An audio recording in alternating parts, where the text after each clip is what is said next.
Seperti yang kita sudah pernah bahas, kita sudah pernah beritakan bahwa di 30 tahun yang lalu, berita-berita yang kita dapat, kita bisa serap dari lembaran-lembaran koran, tabloid, majalah-majalah, siaran radio, dan televisi. Tapi seperkembangan zaman yang begitu kencang, ya sekarang berita-berita sudah ada dalam genggaman. Dan berita-beritanya silih berganti setiap saat, setiap detik, bergerak terus dan selalu terupdate dan selalu dipenasarai oleh kita yang haus akan berita-berita terbaru. Berita terbaru hari ini apa ya? Kita akan membahas berita timnas lagi hari ini, tapi sebelumnya kita mencoba mengingatkan. Ya, pasti harus diingatkan. Apa ya? Di zaman sekarang ini, sebenarnya bukan di zaman sekarang ini, di zaman peradaban manusia pertama, terus peradaban modern, ada salah satu kegiatan yang selalu disenangi dan digemari oleh peradaban manusia, judi. Kalau di zaman dulu ada judi sabung ayam, judi taruhan, judi memanah, judi ya lomba-lomba yang mengerikan, dan judi-judi lainnya. Zaman semakin berkembang, peradaban semakin maju, judi online sekarang ini yang betul-betul merajalela. Sampai-sampai dari rakyat jelata hingga pejabat negeri ini terlibat dalam judi online. Judol. Kenapa harus tertarik dengan judi? Kenapa banyak orang tertarik dan berambisi untuk ikut dan memenangkan judi? Ya, judi menjanjikan harapan-harapan. Meskipun harapan-harapan itu adalah harapan palsu, tapi dengan ikut-ikutan di dalam lingkaran judi atau terbelenggu dengan judi-judi online tadi, kita bisa merasakan, ya kita, bukan aku. Ada banyak orang yang merasakan kebahagiaan, kepuasan tersendiri dengan melakukan judi. Kenapa ya? Karena itu tadi, menang besar, menang mutlak, ya di pikirannya menang, dan menang lagi.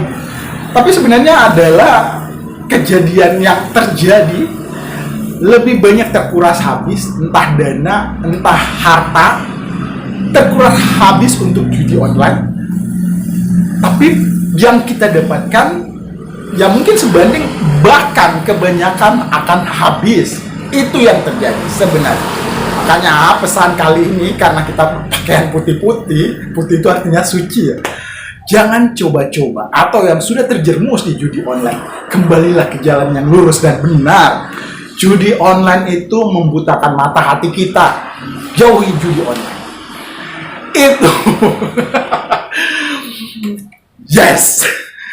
Assalamualaikum warahmatullahi wabarakatuh. Channel Dedi Sahabat Teman. Hari ini kita membahas berita-berita yang membahagiakan, karena ya hitungan hari-hari belakangan kita akan menggebu-gebu untuk menyaksikan skuad timnas kita berlaga menghadapi Jepang.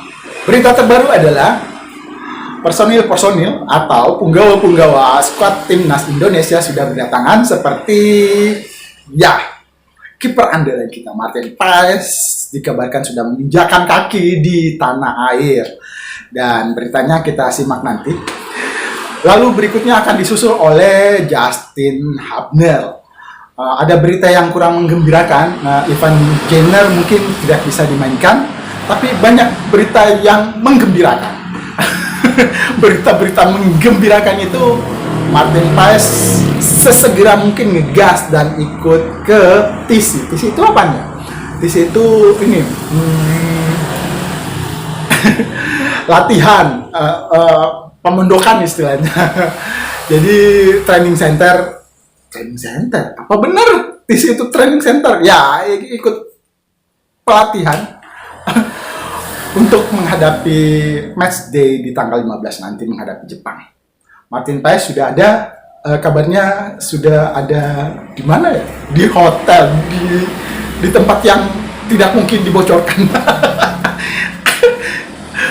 Kalaupun tim anggota personil, anggota punggawa timnas yang lainnya yang berkegiatan atau bermain di klub-klub nasional, di klub-klub lokal lainnya, pastinya sudah akan siap. Ini berapa hari lagi ya?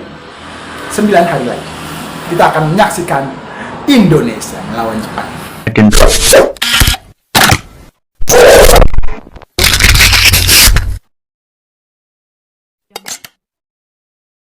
Untuk menyegarkan lagi kemungkinan-kemungkinan yang akan dihadapi oleh timnas Indonesia, kemungkinan-kemungkinan itu harapan besar kita sebelum match ketiga kemarin. Kita berharap Indonesia berperingkat kedua dan lolos otomatis mendampingi juara grup C di babak penyisihan putaran ketiga ini. Tapi setelah match day keempat dikalahkan oleh Cina dan besok di tanggal 15 hari Jumat nanti menghadapi Jepang, kayaknya yang kita kejar ini peringkat keempat atau peringkat ketiga.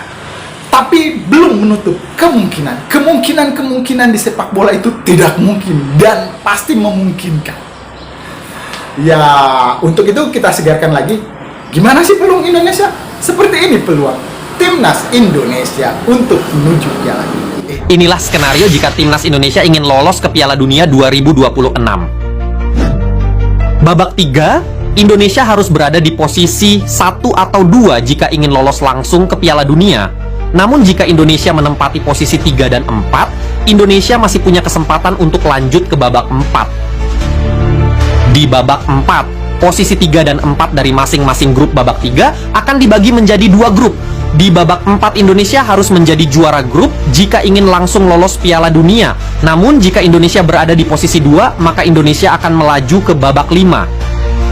Di babak 5, posisi 2 dari masing-masing grup pada babak 4 akan bertarung. Jika Indonesia menang, maka akan melaju ke babak playoff antar konfederasi. Di babak playoff, Indonesia akan bertarung melawan perwakilan dari konfederasi lain.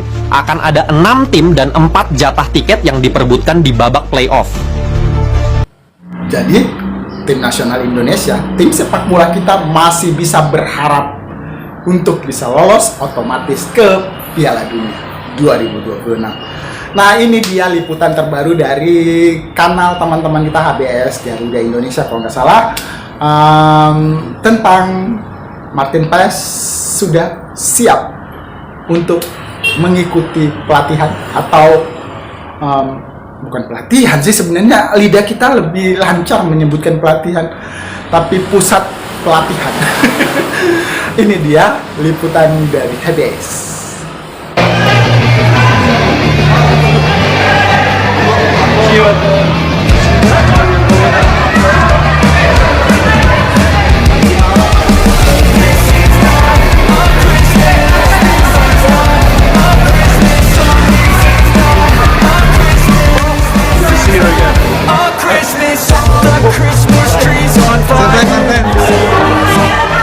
Alhamdulillah, kabar gembira. Martin Paes tiba di Indonesia untuk TC Timnas Indonesia jelang lanjutan kualifikasi Piala Dunia versus Jepang dan Arab Saudi. Begini penjelasannya.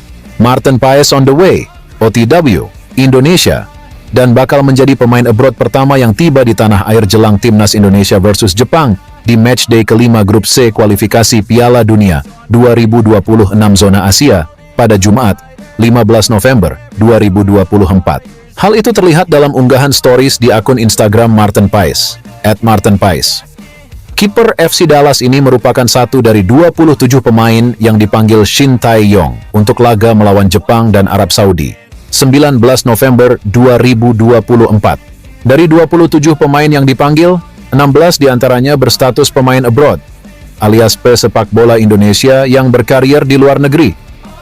Martin Paes berangkat lebih dulu ketimbang pemain abroad lain karena musim reguler Major League Soccer (MLS) 2024 telah berakhir. Untuk Kevin Dix ini diproyeksikan untuk bisa bermain di kualifikasi Piala Dunia selanjutnya, kata Menpora Dito Aryo Tejo. Tapi mungkin target realistisnya adalah saat laga Indonesia bertemu dengan Arab Saudi, tapi PSSI akan mengusahakan secepatnya, tambahnya. Dito mengatakan bahwa sampai saat ini, pengambilan sumpah Kevin Dix direncanakan pada 7 November 2024 di Denmark. Pasalnya pemain 28 tahun tersebut masih disibukkan dengan agenda bersama Copenhagen. Ya, rencana diambil Sumpah tanggal 7 November 2024 oleh Kementerian Hukum, kata Dito Aryo Tejo. Rencananya, pengambilan sumpahnya di Denmark, tambahnya. Bikin semuanya kaget. Jelang laga kualifikasi Piala Dunia, pelatih striker timnas langsung ngomong keras begini. Pelatih asal Korea Selatan Yeom Ki-hun berjanji terus mengasah striker timnas Indonesia. Yeom mendapatkan tugas khusus untuk mematangkan lini serang skuad Garuda, terutama saat mereka berada di pemusatan latihan timnas jelang laga-laga internasional. Selain itu, dia akan memantau pemain Liga 1 yang berpotensi dan bisa dipertimbangkan Shin Tae-yong. Dalam pemanggilan timnas untuk duel melawan Jepang dan Arab Saudi, ada 3 pemain berposisi striker, yakni Hoki Karaka, Ramadan Sananta, dan Rafael Struijk yang akan diasah lagi. Yeom Ki-hun menjelaskan, saat ini mental pemain menjadi fokus utama. Mereka harus memiliki keyakinan untuk bisa menyelesaikan semua peluang yang ada di depan gawang lawan. Menurutnya, hal tersebut harus terus diasah karena mereka merupakan tombak utama dan bertugas mencetak gol.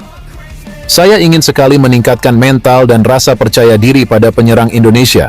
Mereka harus punya keyakinan bisa mencetak gol kapan saja, kata Yeom Ki-hun dilansir bolasport.com dari kanal YouTube Timnas Indonesia. Mantan pemain Suwon Samsung Blue Wings ini menambahkan, striker harus bisa melakukan eksekusi dengan sempurna. Itu dia liputannya. Harapan besar kita ya kita meraih poin di Stadion Utama Gelora Bung Karno pada hari Jumat nanti. Ya harapan kita menang. Kalaupun terjadi hasil imbang, itu adalah pencapaian terbaik kita karena kita menghadapi raksasa sepak bola Asia, tim Jepang. Ya, semoga saja Kevin Dix bisa diturunkan pada saat menghadapi Arab Saudi di pekan depannya atau di tanggal 19 November. Ya, itu yang kita harapkan. Terima kasih sudah menyimak channel Deddy Sapa Teman. Satu pesan lagi ya, karena berita-berita berseliweran setiap hari terupdate, terupgrade, dan 10 dari 7 berita-berita itu adalah fake atau hoax. Untuk itu, lebih baik disaring dan dikumpulkan berita-berita dan bukti-bukti serta informasi yang benar-benar kebenaran. Bukan fake, bukan hoax. Lalu kita sharing. Terima kasih sudah menyimak channel Deddy Sapa Teman. Semangat sepak bola Indonesia menuju Piala Dunia 2026. Assalamualaikum warahmatullahi wabarakatuh.